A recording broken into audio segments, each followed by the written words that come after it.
using a few of these really fun neon gel polishes that Born Pretty sent over to me, so huge thank you to them. I use Born Pretty all the time actually, so when they reached out asking to send some PR, I said absolutely. So this set in particular is one of their neon sets, and I'm going to be using 3 colors specifically from here that kind of inspired this Halloween set, if you will.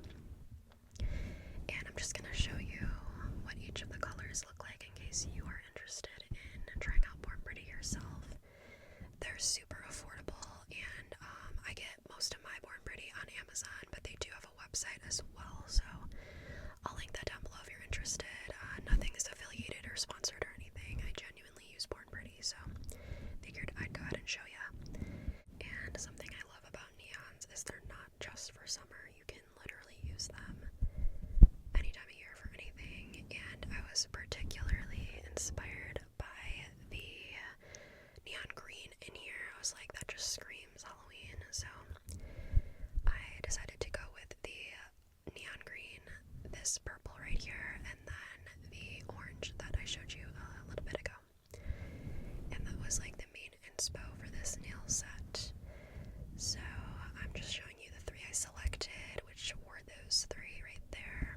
And then I'm going to show you this set, the completed set, so you can see what I'll be working on. I wanted something really like cartoony and fun and quirky, so that's kind of what I came up with. And to do this set, I thought the display would look best in the long ballerina, so that way if someone wanted a long set, they would know what it would look like, and then the shorter sets are obviously just adjusted to fit the shorter nail.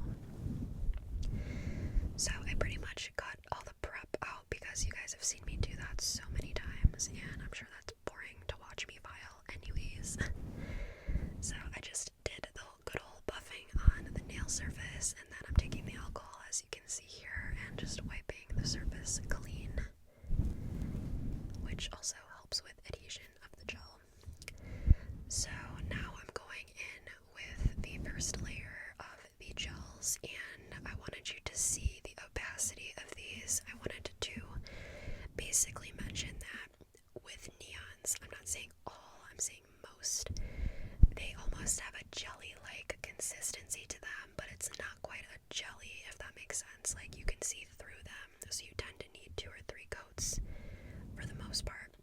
But some neons you don't at all. Like, I have some neons that are so opaque that 1 coat is really all you need.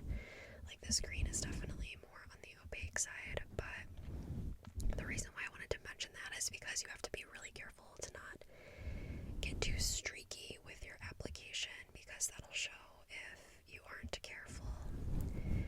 But most gel polishes are self-leveling, so that's usually not that big of an issue. And I'd say these are like in between a more runny and thicker consistency. They're right in the middle, and that's my preference. And then I just grabbed a black from my collection.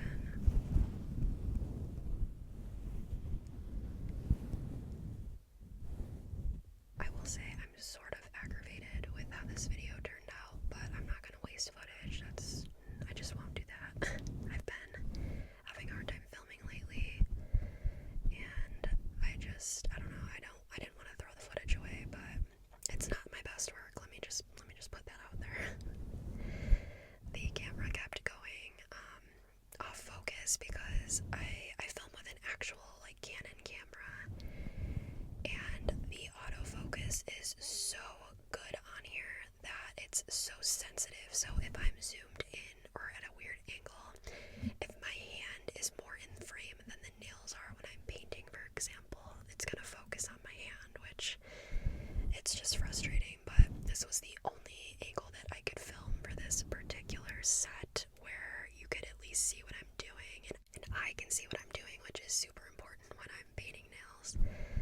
So yeah, it's not my best work, you've been warned. The nail design is great, but the overall filming process just, it wasn't my best. And then here I'm just going in with a second coat.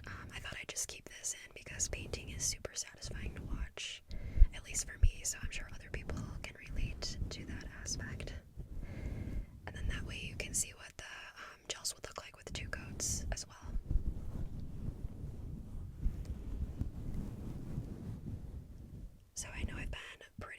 like sparse with my content, but I'm about to pick it back up again. I got really busy like 2 weeks ago. I was just like doing stuff constantly with my shop, and then I went to a Comic-Con. I went to Fan Expo Chicago, which I think the next video you guys are gonna see will be my little Fan Expo haul. So that'll be coming. But anyways, back to the nails. I'm taking this really long, fine striping brush, and I'm doing the slime nails first. So I'm just like globbing that on the end, so there's quite a bit on there. I was trying to show you how much I was putting on there so you could see the technique that I was going for with this one. And I wanted it to be like a really obvious drip look. I didn't want it to be super neat. I wanted it to look like a grungy, slimy drip. So that's why I wanted it to be a little bit thicker. And this is where I'm saying that it's focusing on my hand instead of the nail, and I was just getting so frustrated. But basically I just do like a huge glob and then I drag it up towards the tip of the nail, and I just feel like that's the most realistic slime looking kind of vibe that I could get with this technique. There's so many methods to doing a drip, but this is definitely my favorite for that more realistic vibe. So well, you can kind of see it, I guess. Then I start to do like a U shape where I'm connecting the drips together. I wanted it to be like a higher arch and then not very symmetrical. So as you can see, like how they're kind of connected, it's very realistic looking. And then of course I filled in the free edge there and then the corner of the nail, so it looked realistic. And now I'm taking a larger dotting tool for the eyeball nail, and I'm just using white gel and making an eye shape with the dotting tool, which makes it so much easier for you when you use a larger one like this, if you're doing like an eyeball kind of design. And then I just place those on the nail, and then I cure it, and then I will come back and do the iris of the eye, which I went with that same lime green because I wanted to tie in all the same colors. I actually did a set very similar to this last year. I'll pop a picture up if I still have one. And I'm thinking about actually recreating that set and then having just like a ton of Halloween variety on the shop. So that was kind of my inspo for the eyes. I always thought that was like the cutest nail when I did that set.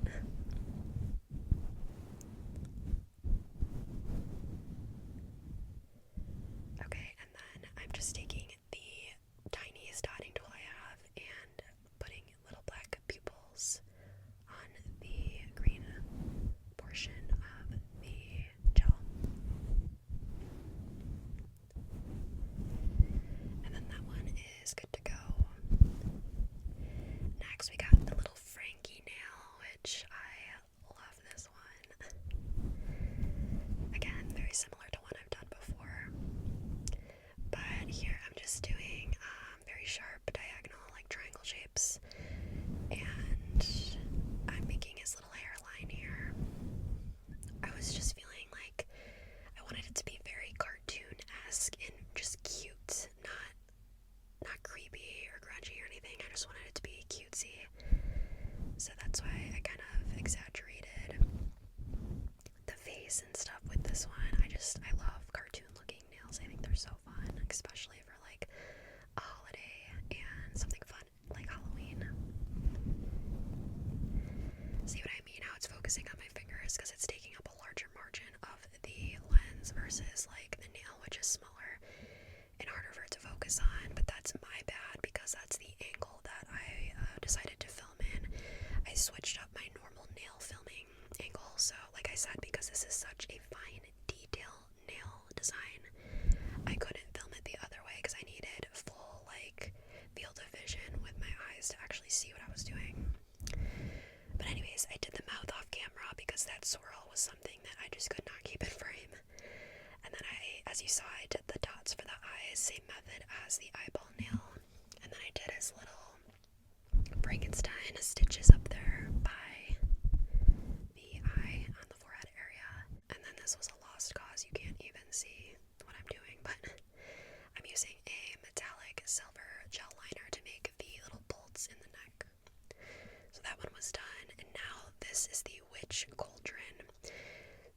this one, I used the dotting tool and black and just kind of made the base of the cauldron. And then I went back and added those little handles and then the lip on the cauldron. Again, couldn't really show that because it was so detailed. Honestly, probably shouldn't have done such a detailed set, but you live and you learn.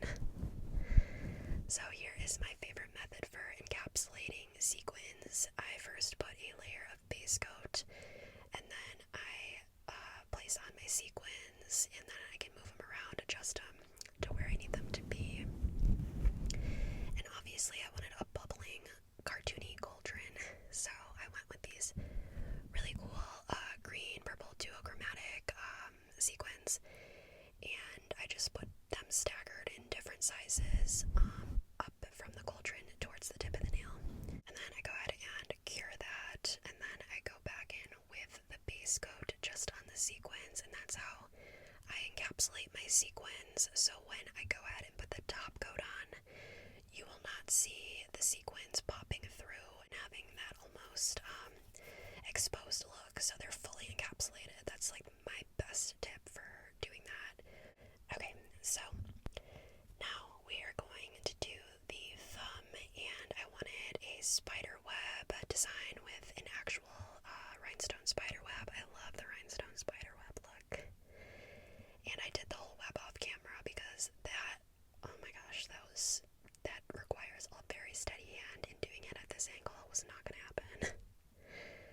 But I'm going in with black rhinestones for this spider, and I'm just placing on my Macart rhinestone gel and placing the smaller of the two rhinestones and then the larger one underneath to create the spider's little head and body. And then I cure that. Also, what I like to do is, you can see there's excess gel. I like to just pick that up so it doesn't show too much when it's time to top coat. And then taking a black gel liner, I'm going to draw on the little legs. I think I only showed a couple just because, again, my camera's not even focusing anyways, so it's just like whatever, you get the point.